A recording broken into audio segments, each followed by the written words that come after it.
grâce et la paix de notre Seigneur Jésus-Christ soient avec chacun de nous. Je voudrais vous souhaiter la bienvenue à tous dans notre Église. Je voudrais également saluer tous ceux qui nous écoutent et qui nous suivent à distance. Et je sais que combien c'est important pour toutes les personnes qui ne peuvent pas se déplacer ou qui ne peuvent pas être présentes physiquement dans ces temps un petit peu compliqués. Combien c'est important aussi de garder le lien, le contact et surtout de continuer à recevoir les bénédictions que Dieu a pour nous. Alors je ne sais pas si vous avez un petit peu suivi les actualités cette semaine et je pense qu'il ne vous a pas échappé, et en particulier pour la journée d'hier, qu'on a beaucoup parlé de ce triste événement qui a eu lieu il y a 20 ans, donc le 11 septembre 2001. Et immédiatement, en tant que chrétien, on se pose une question. On se dit, mais comment Dieu a-t-il pu autoriser ce genre de drame? Et si Dieu est bon et tout-puissant, on peut vraiment se poser la question. C'est vrai que si on ne croit pas qu'il est tout-puissant, eh bien, ça ne pose pas vraiment de problème. C'est quelque chose qui lui aurait échappé, qui aurait échappé à son contrôle. Si on ne croit pas que Dieu est bon, ça ne pose pas de problème non plus, parce que bien, ça serait un côté mauvais qu'il aurait. Mais si on croit, comme je le crois, que Dieu est bon et tout-puissant, eh bien, ça pose une question. Et j'ai voulu un petit peu chercher des références dans la parole de Dieu qui pourraient me donner des explications à ce qui s'est passé. Et la première référence qui m'est venue à l'esprit, c'est ce passage de Genèse 11 que l'on connaît tous sur la tour de Babel. Cette tour que les hommes ont créée et qu'ils ont voulu être la plus haute du monde.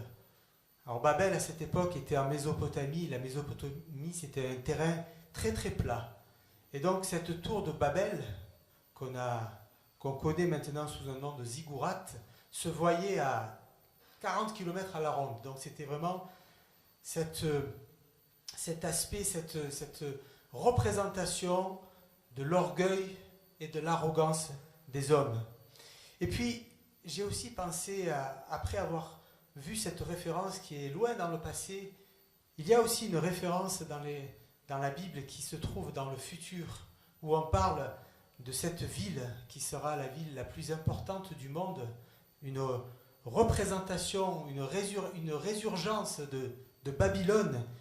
Et il nous est dit qu'après un certain nombre de désastres, je dirais naturels, ou en tout cas qui vont se passer sur la terre, juste avant le retour du Seigneur Jésus, il y a une dernière chose qui va se passer, c'est la destruction de cette ville, de cette Babylone en 1 heure. Donc à la surprise de tous, et c'est une ville donc qui persécutait les enfants de Dieu, et on chantera Alléluia lorsque cette ville sera détruite. Donc on peut penser que c'est quelque part un peu un signe avant-coureur, ce qu'on a vu donc avec ces tours à New York, un signe avant-coureur ou un présage. Et puis je me suis dit, il faudrait quand même trouver une référence un petit peu plus actuelle. Qu'est-ce qu'aujourd'hui je peux me dire sur ces événements? Et donc j'ai repensé à un passage dont on ne parle pas souvent quand on est ici sur la chaire. En tout cas, à ma connaissance, on n'a pas souvent prêché sur ce passage. Et pourtant, c'est un passage qui se trouve dans l'Évangile. Et ce sont des mots que Jésus a prononcés. Donc, je vous invite à les suivre avec moi. Donc, ça se trouve au chapitre 13 de l'Évangile de Luc. Et donc, c'est des hommes qui se présentent à Jésus. En ce temps-là, quelques personnes vinrent lui raconter ce qui était arrivé à des Galiléens dont Pilate avait mêlé le sang avec celui de leur sacrifice. Jésus leur répondit, « Pensez-vous que ces Galiléens aient été de plus grands pécheurs que tous les autres Galiléens parce qu'ils ont souffert de la sorte? Non, vous dis-je. Mais si vous ne vous repentez pas, vous périrez tous tous de même? Ou bien, ces 18 sur qui est tombée la tour de Siloé et qu'elle a tué, pensez-vous qu'ils étaient plus coupables que tous les autres habitants de Jérusalem? Non, vous dis-je, mais si vous ne vous repentez pas, vous périrez pareillement. Alors ce qui m'a surpris dans ce passage, c'est que la ligne de Jésus, le discours de Jésus, finalement, il est totalement à l'opposé de nos pensées, en tout cas de ce que la société pense. Je ne sais pas si vous avez donc écouté les nouvelles, on parle beaucoup de ces innocents qui sont morts donc, pendant ce drame. Et c'est vrai qu'on a tendance à classifier les innocents, les bons et les méchants. Et ici, Jésus n'emploie pas du tout le terme d'innocent, au contraire, il emploie le terme de coupable. Il dit, en fait, que ces personnes sur qui cette tour est tombée, qu'elles ont été tuées, étaient coupables, mais surtout il dit que tous ceux qui ont pu en réchapper, c'est-à-dire sur qui la tour n'est pas tombée, sont aussi coupables. Ils ne sont pas moins, ils ne sont pas plus, ils sont aussi coupables que les autres. Et donc, cela nous rappelle que nous sommes tous pécheurs. Et qu'à ce titre, et comme le dit la parole de Dieu, le salaire du péché c'est la mort, nous sommes tous, je dirais, candidats éligibles à la mort. Et finalement, au-delà d'un jugement, comme on a pu le voir à la tour de Babel, ou au-delà d'un signe avant-coureur, comme on peut le lire sur ce qui va se passer à la fin des temps, c'est surtout ces événements un appel à la repentance. Repentez-vous.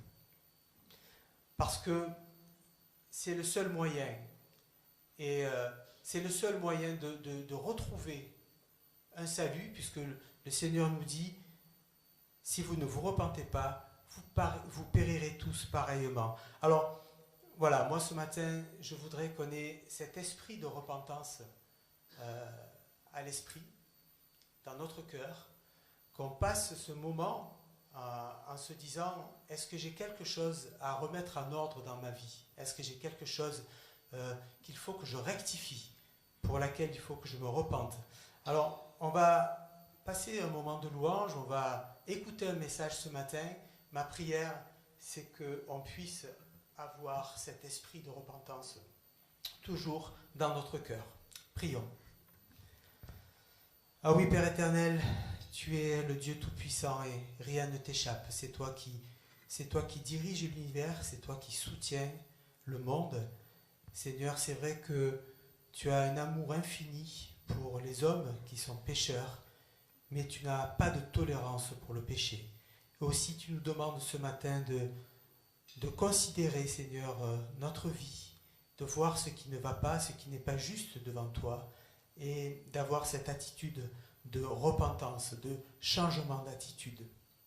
Merci Seigneur Jésus de nous bénir maintenant par ta présence au milieu de nous, et nous voulons réclamer, Saint-Esprit, ton onction particulière pour que ce soit pendant ce moment de louange que nous allons avoir, ou que ce soit au travers des mots, Seigneur, que tu veux partager avec nous ce matin, dans ton message, que nous puissions, Seigneur, nous placer devant toi dans un esprit de repentance et d'adoration.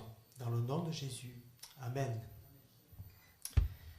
Voilà, donc je vais maintenant inviter notre équipe de louanges à poursuivre. Et donc ce matin, on a un petit peu rajeuni l'équipe. Donc ça, on se réjouit de ça. Et je vais leur laisser la place maintenant.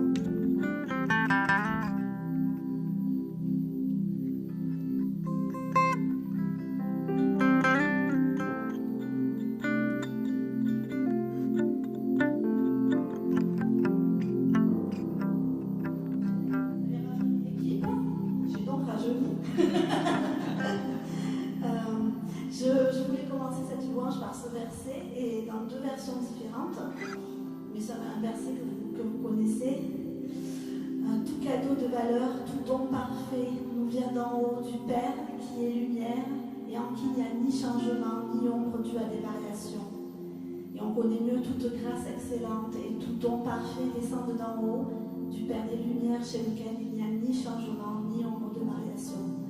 Alors c'est faut qu'on se repente. Et c'est vrai que notre plus beau cadeau, il descend d'en haut.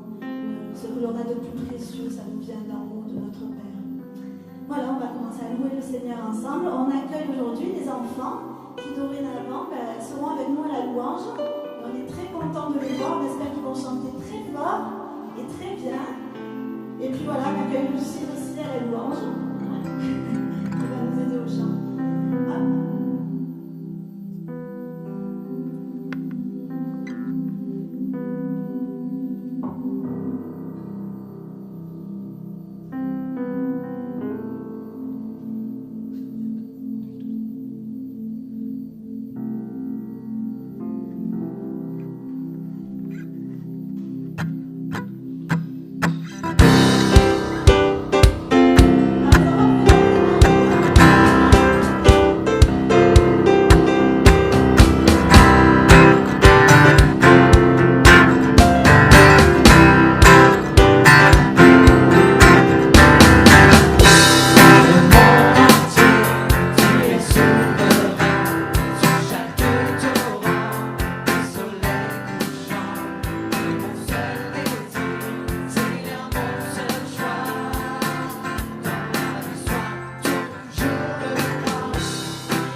accepté Jésus dans nos cœurs, hein, je parle aussi pour les enfants, on sait que le Seigneur il est avec nous, il est toujours là.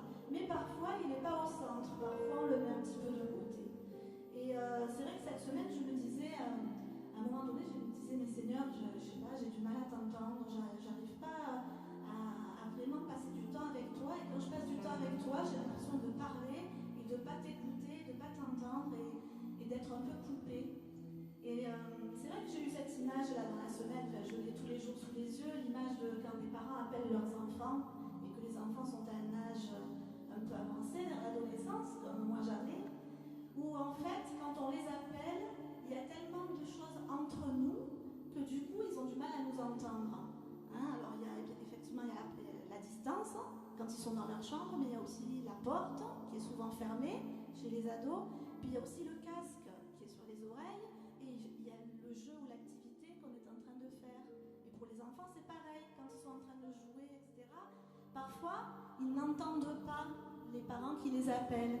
Et je me suis dit, peut-être que tout simplement, ça vient de moi, de mes activités qui nous prennent trop de temps, du fait que j'ai fermé parfois un peu la porte au Seigneur parce que j'ai d'autres choses à faire et que c'est la rentrée et qu'il y a plein de choses à mettre en place et que je suis peut-être petit à petit un peu plus loin de Dieu. Ça ne veut pas dire que Dieu il n'est pas là dans ma vie, ça veut dire qu'il est toujours là, ça veut dire que certainement il est en train de m'appeler, mais que moi je mets petit à petit de la distance et des choses entre lui et moi qui font que je ne l'entends plus comme avant.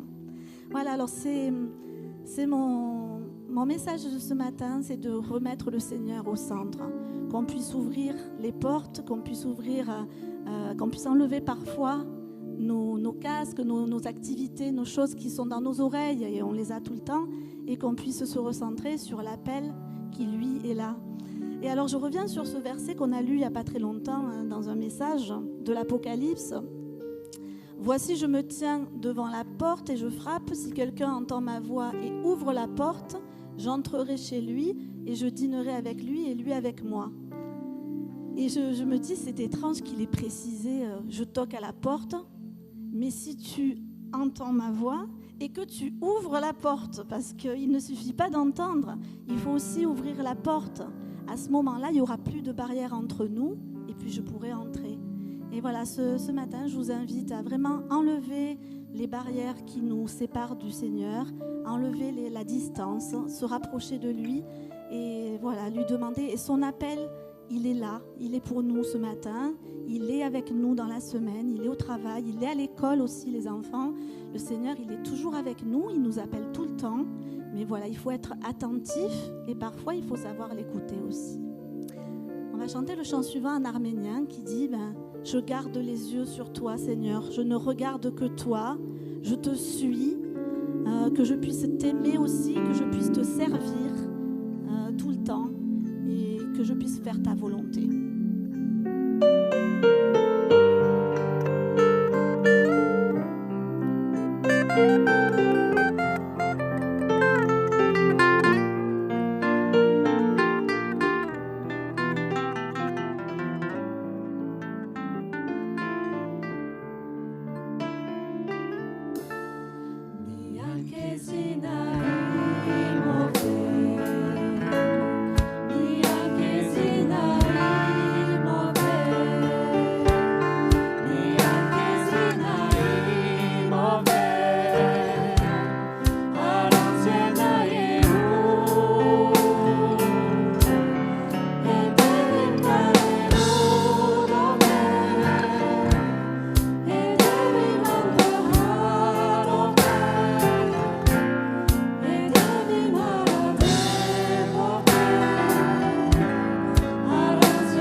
à toi, nous voulons regarder au centre, Seigneur. Nous voulons fixer nos yeux sur toi, Père, et ne plus avoir ni de porte, ni de distance, ni de choses dans les oreilles qui nous empêchent de t'entendre, d'entendre ce que tu as à nous dire ce matin, d'entendre ta volonté, d'entendre ton amour pour nous, d'entendre tout ce que tu veux nous donner, Seigneur. Je te prie vraiment que ce matin nous puissions enlever tout ce qui nous gêne et que nous puissions revenir à toi, Seigneur, à ta parole, au salut, Seigneur, à tout ce que tu nous as donné par ta grâce, Seigneur. Merci parce que tout cadeau de valeur, toute grâce excellente vient de toi, Seigneur, et que nous le savons. Aide-nous à lever les yeux vers toi, Seigneur, juste. Amen. Amen.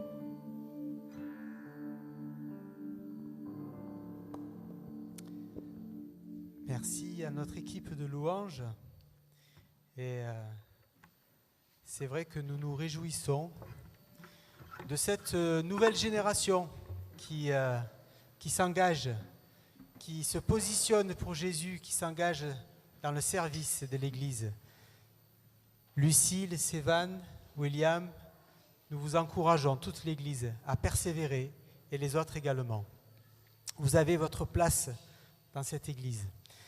Voilà, alors vous l'avez constaté ce matin, donc notre pasteur est absent pour une bonne cause, ce week-end a été célébré donc, le mariage de Geoffroy Bagdasarian à Narbonne. Et donc, nous avons le plaisir de partager le message de la part du Seigneur avec notre frère Marc Sarkissian, que j'invite maintenant à venir sur scène.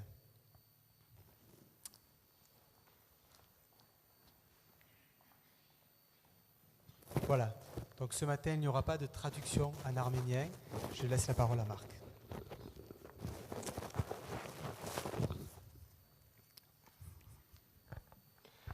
Merci Michel. Bonjour à toutes et à tous. Je vous propose, avant de commencer, d'avoir deux lectures dans l'Ancien Testament. D'abord dans Exode 17, les 7 premiers versets.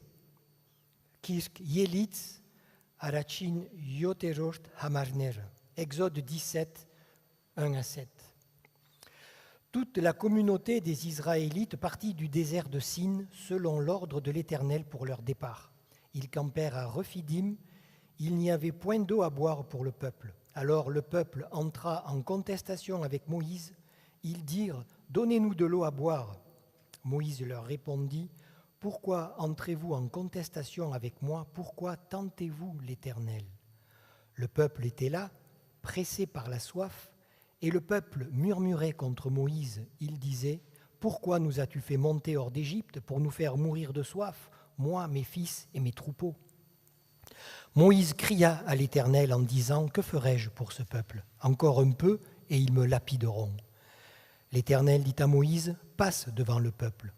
Prends avec toi des anciens d'Israël. Prends aussi dans ta main ton bâton avec lequel tu as frappé le Nil et tu avanceras. Me voici, je me tiens là devant toi sur le rocher en Horeb. Tu frapperas le rocher, il en sortira de l'eau et le peuple boira. » Moïse fit ainsi aux yeux des anciens d'Israël. Il appela ce lieu du nom de Massa et Meriva parce que les Israélites avaient contesté et parce qu'ils avaient tenté l'Éternel en disant « L'Éternel est-il au milieu de nous, oui ou non ?» Et je vous propose le pendant de ce texte qui se trouve dans Nombre 20, les 13 premiers versets, Nombre 20, 1 à 13, « Tevots kirk kesan kelur kesan arachin dasnierost hamarner » Toute la communauté des Israélites arriva dans le désert de Tsin le premier mois, et le peuple demeura à Kadesh. C'est là que mourut Myriam, et c'est là qu'elle fut ensevelie. Il n'y avait pas d'eau pour la communauté, et l'on s'assembla contre Moïse et Aaron. Le peuple contesta avec Moïse. Ils dirent « Que n'avons-nous expiré quand nos frères expirèrent devant l'Éternel? Pourquoi avez-vous fait venir l'assemblée de l'Éternel dans ce désert pour que nous y mourions, nous et notre bétail? Pourquoi nous avons fait monter hors d'Égypte pour nous amener dans cet endroit mauvais? Ce n'est pas un endroit où l'on puisse semer. il n'y a ni figuier, ni vigne, grenadier, et il n'y a point d'eau à boire. Moïse et Aaron s'éloignèrent de l'assemblée pour aller à l'entrée de la tente de la rencontre. Ils tombèrent face contre terre, et la gloire de l'Éternel leur apparut. L'Éternel parla à Moïse et dit, « Prends le bâton et assemble la communauté, toi et ton frère Aaron. Vous parlerez sous leurs yeux au rocher, et il donnera ses eaux. Tu feras sortir pour eux de l'eau du rocher, et tu abreuveras la communauté et le bétail. » Moïse prit le bâton qui était devant l'Éternel, comme l'Éternel le lui avait ordonné. Moïse et Aaron convoquèrent l'assemblée en face du rocher, et Moïse leur dit, « Écoutez donc, rebelles, est-ce de ce rocher que nous vous ferons sortir de l'eau ?» Puis Moïse leva la main et frappa 2 fois le rocher avec son bâton. Il sortit de l'eau en abondance, la communauté but et le bétail aussi. Alors l'Éternel dit à Moïse et à Aaron, « Parce que vous n'avez pas cru en moi pour me sanctifier aux yeux des Israélites, vous ne ferez pas entrer cette assemblée dans le pays que je lui donne. Ce sont les eaux de Meriva où les Israélites contestèrent avec l'Éternel qui fut sanctifié parmi eux. » 2 fois. Est-ce une de trop ? Pourquoi les Hébreux se retrouvent-ils 2 fois dans des situations semblables ? Une première fois, dans l'Exode, à peine arrivés dans le désert, juste après la sortie d'Égypte. Et une deuxième fois, dans les Nombres, après avoir passé presque 40 ans dans le désert. Le scénario est le même. Il n'y a pas d'eau, le peuple murmure et en appelle à Moïse, Moïse en appelle à Dieu, Dieu intervient miraculeusement par l'intermédiaire de Moïse et l'eau coule en abondance. Magnifique. Pas complètement, car personne n'en est sorti indemne. La première fois dans l'Exode, s'en est suivi contre le peuple une attaque d'Amalek qui, malgré la victoire de Josué, deviendra un conflit de génération en génération. La deuxième fois dans Nombre, c'est Moïse, un patriarche d'exception, dont il est écrit qu'il ne s'est plus élevé de prophète comme lui, que l'Éternel connaissait face à face, qui entendait la voix de Dieu du haut de l'arche et lui parlait comme on parle à un ami. Moïse, un homme humble et patient plus qu'aucun homme sur la face de la terre, qui va faillir sous le coup de la colère et de l'impatience provoquée par le peuple. Il sera puni par Dieu, et lui, qui a fait sortir le peuple hors d'Égypte et qui l'a guidé pendant 40 ans dans le désert, se verra interdire l'accès à la terre promise. Comment en est-on arrivé là ? Quels enseignements pouvons-nous en tirer pour nos vies ? Je vous propose de revenir sur quelques points de ces 2 épisodes. Mais d'abord, localisons sur une carte le trajet des Hébreux et les 2 emplacements correspondant à nos 2 textes. Très rapidement, un survol. Je vous rassure, on ne va pas rentrer dans les détails, ça pourrait durer 40 ans. Sortie d'Égypte et traversée de la mer Rouge. 2 mois plus tard, environ, arrivés dans le Sinaï, le rocher d'Horeb. Ils y restent presque 2 ans et vont vivre le don de la Torah, le veau d'or, d'autres épisodes que nous connaissons. Ils repartent du Sinaï pour arriver à Kadesh Barnéa pour la première fois. De Kadesh Barnéa, 12 espions sont envoyés pour explorer la terre promise pendant 40 jours. À leur retour, et suite à leur description défaitiste, excepté les encouragements de Josué et Caleb, le peuple est désespéré. Et c'est là que Dieu fera porter le poids de la faute sur le peuple. 1 an dans le désert pour 1 jour d'exploration. 40 jours d'exploration, 40 ans dans le désert. Pendant à peu près 38 ans, Kadesh sera probablement le quartier général d'Israël. Ils feront des marches plus ou moins longues dans le désert sur une superficie d'environ 8 à 10 000 km², c'est-à-dire un grand département français. Et c'est dans la 40e année, alors qu'ils sont toujours à Kadesh, que l'eau manquera pour la 2e fois. C'est notre deuxième lecture.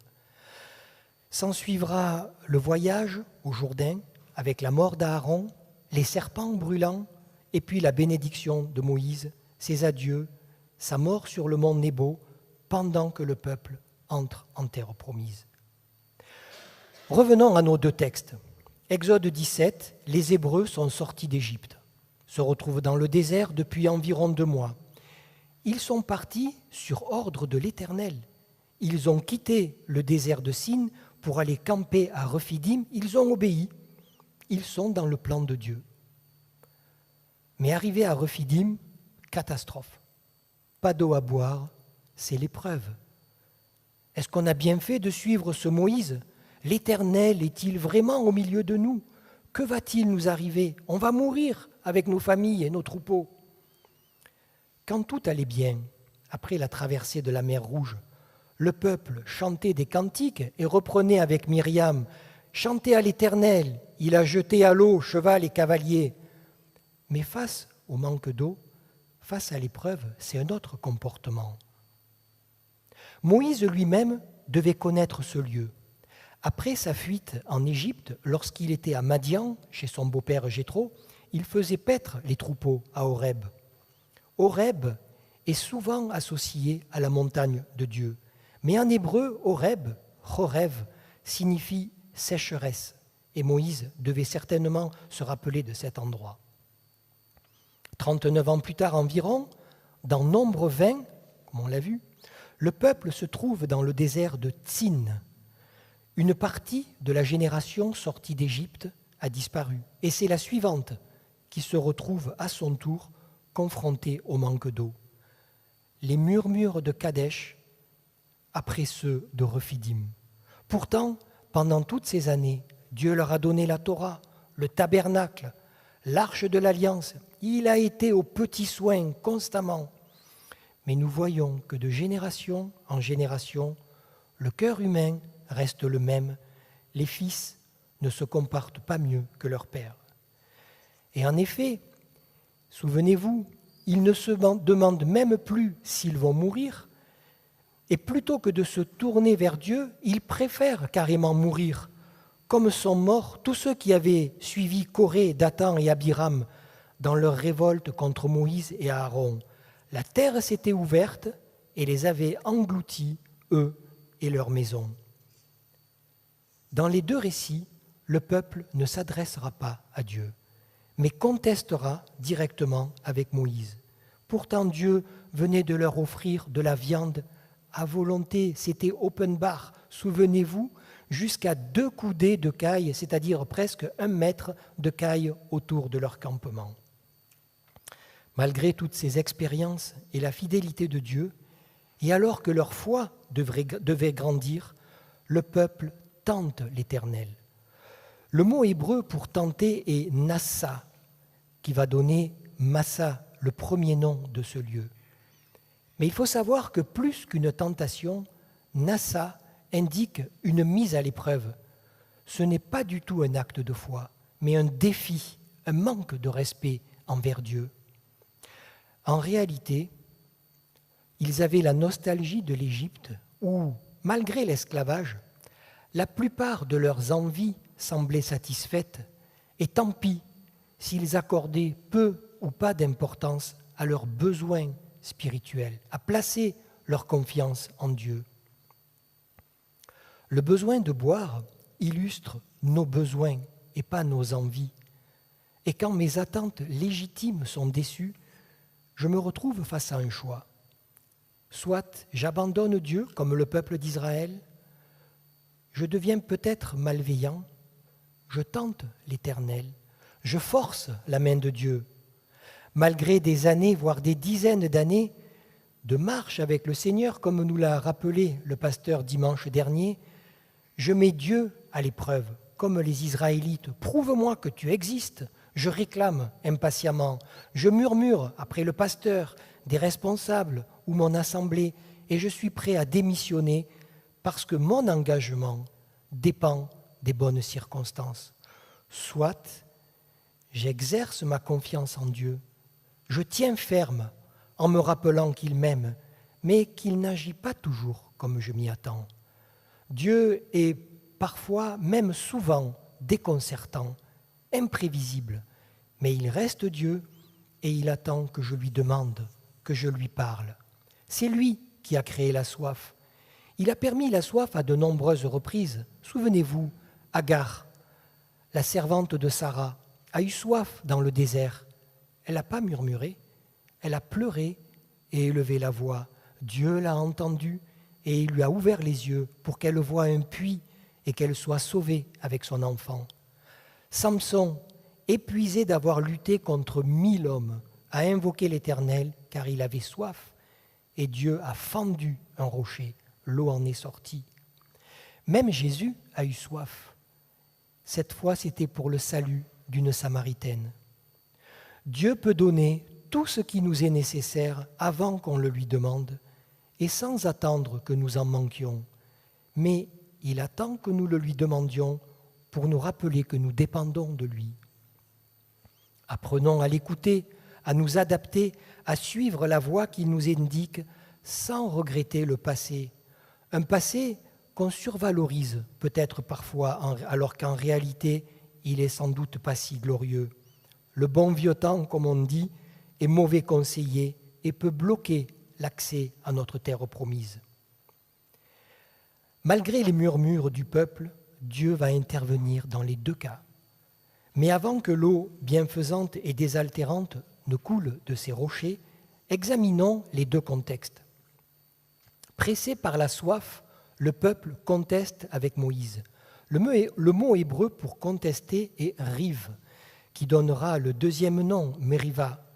Riv peut se traduire par chercher dispute, procès, bagarre. C'est un mot fort qui révèle une situation explosive, à tel point qu'à Rephidim, la première fois, Moïse craint même d'être lapidé et il crie vers Dieu. Il a dû s'en rappeler la seconde fois à Kadesh.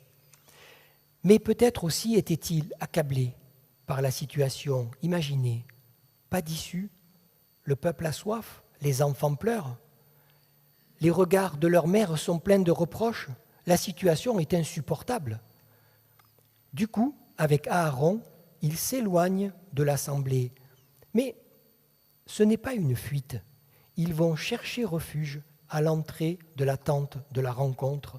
Ils tombent face contre terre et la gloire de l'Éternel leur apparaît. Peut-être vivons-nous des moments semblables. Lorsqu'on est menacé ou dans une situation conflictuelle personnelle, professionnelle, familiale, peut-être accusé injustement, ne sachant pas que répondre à la colère justifiée d'un ami, à la douleur d'un frère, d'une sœur, peut-être même face à ma propre rancœur, au lieu d'argumenter et de contester comme le peuple, prenons exemple sur Moïse et attendons-nous à Dieu, il est notre refuge, notre conseiller. Et voilà que, malgré la gravité du comportement du peuple, Dieu ne punit pas, mais il va donner des instructions à Moïse. Prends un bâton, avance-toi et rassemble la communauté. À Rephidim, la première fois, frappe le rocher. À Kadesh, la deuxième fois, parle au rocher.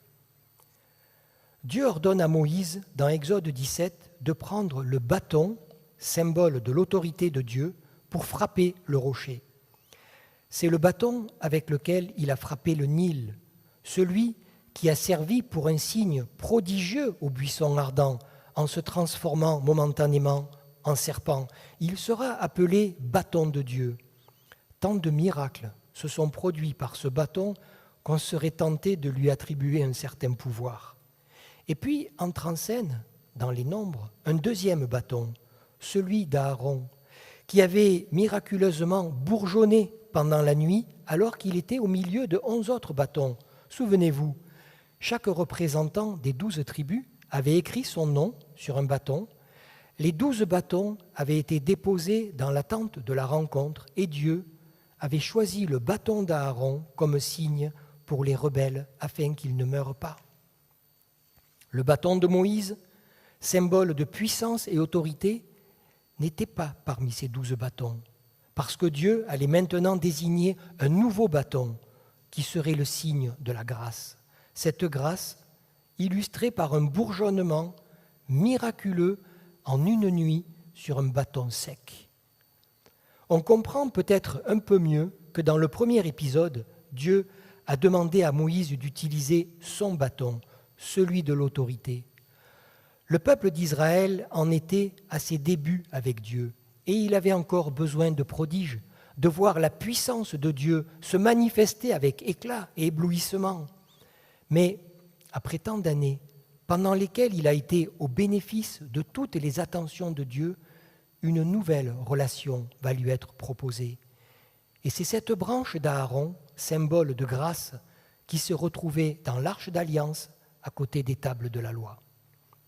La puissance et l'autorité peuvent confondre le rebelle comme Pharaon, mais la grâce est nécessaire pour conduire le pécheur et faire disparaître les murmures.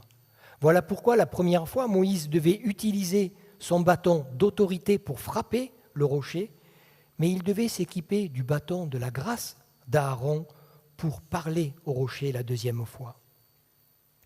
Dieu va encore plus loin dans l'annonce de la grâce à venir à travers le symbole de ces deux rochers. En hébreu, il faut savoir qu'on a deux mots différents. Pour le premier rocher que Moïse devait frapper, c'est le mot tsour qui est utilisé. Et tsour rappelle le bloc, un roc contre lequel on trébuche même si c'est une forteresse. Pour le deuxième rocher, c'est le mot Séla qui est utilisé. Et dans le mot Séla, on a en plus un reflet de bonté, de bienveillance. Voilà pourquoi ce rocher ne devait pas être frappé, mais on devait lui parler en toute intimité. Le roc frappé est l'image de Christ crucifié. Le peuple pêche, mais c'est le roc Christ qui est frappé à sa place. Dans Ésaïe, il est écrit « Il a été frappé pour les péchés de mon peuple ». En revanche, le rocher auquel on parle, c'est Christ ressuscité qui permet, par sa grâce, d'accéder à Dieu, à la source d'eau vive. Paul écrit aux Corinthiens « Car il buvait un rocher spirituel qui les suivait, et ce rocher était Christ. » Seulement voilà, sous la pression des murmures du peuple, au bout de 38 années à le conduire, à tourner en rond dans le désert, Moïse finit par se lasser. On peut le comprendre, lui qui finalement a été le conducteur de 3 millions de râleurs. Et sous le coup de la colère, il ne respecte pas les instructions de l'Éternel. Il parle durement aux Israélites et les traite de rebelles alors qu'il aurait dû se taire. Il frappe 2 fois le rocher alors qu'il aurait dû parler. Et il parle en son propre nom au lieu de rendre la gloire à Dieu. Moïse, dont il est dit qu'aucun homme sur terre n'était plus patient, plus humble que lui, a finalement failli dans les domaines où il était le plus fort. Et Dieu l'a puni en lui fermant l'accès à la terre promise. Cela peut nous paraître disproportionné, mais n'oublions pas que plus nous sommes près de Dieu, plus il attend de nous. Dans Luc 12, on demandera beaucoup à qui on a beaucoup donné et on exigera davantage de celui à qui on a beaucoup confié. Aux yeux de Dieu, la faute était grande. C'était d'abord une désobéissance et ensuite une modification de toute la symbolique que Dieu voulait nous enseigner. Le symbole que le rocher, Christ, une fois frappé, ne devait pas être frappé de nouveau, mais qu'il fallait dorénavant lui parler pour recevoir des eaux rafraîchissantes en réponse à nos demandes par la foi.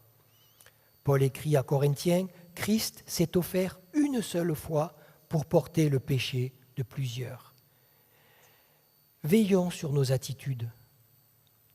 Tentons de maîtriser nos réactions. Ce qui s'est produit pour un homme de la trempe de Moïse, un homme d'exception, nous guette également.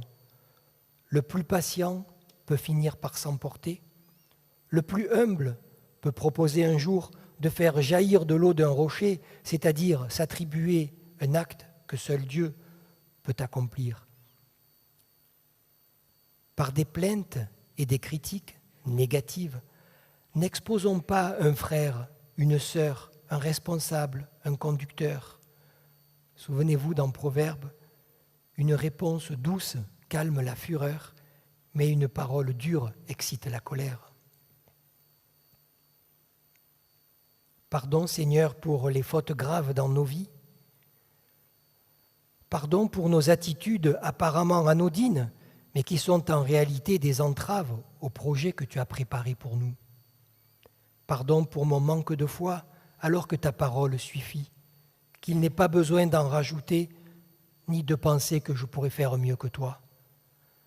Veille sur nous pour que nous accomplissions ce que tu nous demandes, pas plus, pas moins. Pardon d'ouvrir parfois l'accès à la colère et au jugement, ce qui brise des liens de confiance et de sécurité entre frères et sœurs, alors que toi, dans ton amour et dans ta grâce, tu ne fais pas de reproches. Pardon d'agir parfois trop précipitamment en reconduisant des vieilles formules au lieu de faire confiance à ta créativité, à la perfection de tes œuvres. Mais dans les deux cas, par la grâce de Dieu, les eaux coulent en abondance, comme l'eau qui est sortie du côté de Jésus lorsqu'il a été frappé sur la croix.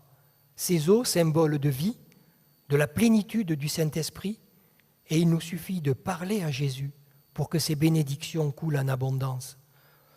Faisons confiance à Dieu pour nous conduire, nous diriger, rassembler, nous abreuver. Faisons confiance à Dieu pour faire couler l'eau vive dans nos relations sociales, nos couples, nos foyers, au milieu de nos frères et sœurs. Faisons-lui confiance dans notre quotidien, dans les fêtes, comme dans la maladie ou même le deuil. Faisons-lui confiance pour nous conduire vers son royaume. Et il y avait un dernier verset que je voulais vous laisser dans Michée. On t'a fait connaître, ô homme, ce qui est bien, et ce que l'Éternel demande de toi, c'est que tu pratiques la justice, que tu aimes la miséricorde et que tu marches humblement avec ton Dieu. Amen. Amen. Merci Marc pour ce message qui nous fait du bien ce matin et qui nous rappelle que nous devons nous réjouir en l'Éternel quand tout va bien, mais également quand l'épreuve survient, qu'il faut garder notre confiance en Dieu. Voilà, je vous propose de continuer par un petit chant maintenant, avant que je passe aux annonces. Donc j'invite l'équipe de louange à revenir.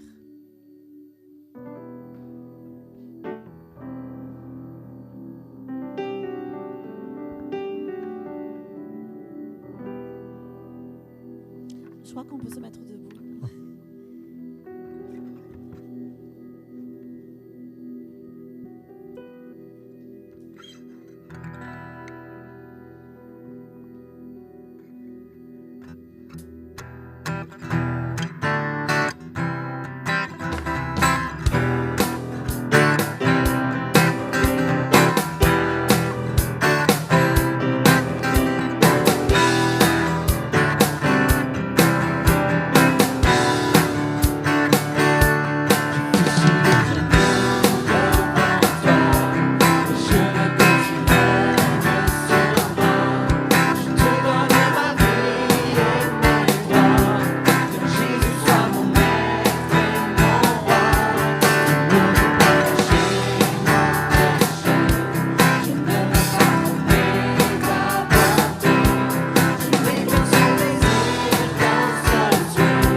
Alors, comme vous le savez, donc, c'est la reprise de nos activités. Alors, ce matin, il y a quelques annonces que j'aimerais partager avec vous.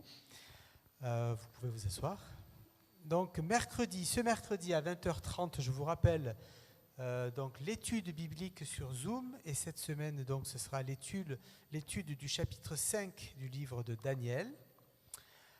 Également, ce mercredi, donc, je rappelle le centre aéré, les activités au centre aéré, comme tous les mercredis. Vendredi soir, il y aura une rencontre régionale de nos jeunes au centre Annie avec un repas. Et puis samedi à 9h, donc petit déjeuner des hommes au centre Annie. Et l'après-midi, il y a une activité donc, pour les adolescents, une activité karting, samedi après-midi.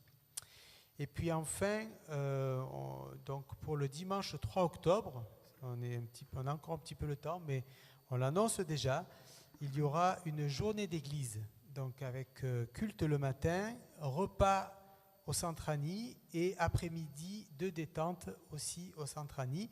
Les inscriptions sont à faire auprès de notre sœur Elisabeth Kasparian. Voilà, je crois qu'il n'y a pas d'autres annonces. Donc je vous propose de chanter un dernier chant pendant que notre collecte sera faite.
Seigneur Jésus, le règne, la puissance et la gloire t'appartiennent, Seigneur Jésus. Et nous voulons te remercier aujourd'hui pour ce temps de culte, Seigneur Jésus.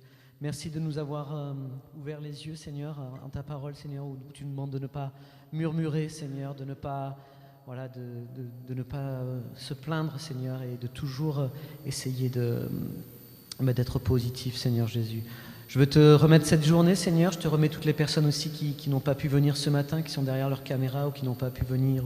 Les personnes malades, les personnes qui sont en souffrance, Seigneur. Je te demande vraiment de bénir tout ton peuple, Seigneur Jésus, comme tu as gardé ton peuple, Seigneur, dans ta parole. Amen. Voilà, je vous souhaite une bonne journée, un bon retour dans vos foyers, avec vos familles, et une bonne semaine également. À dimanche prochain.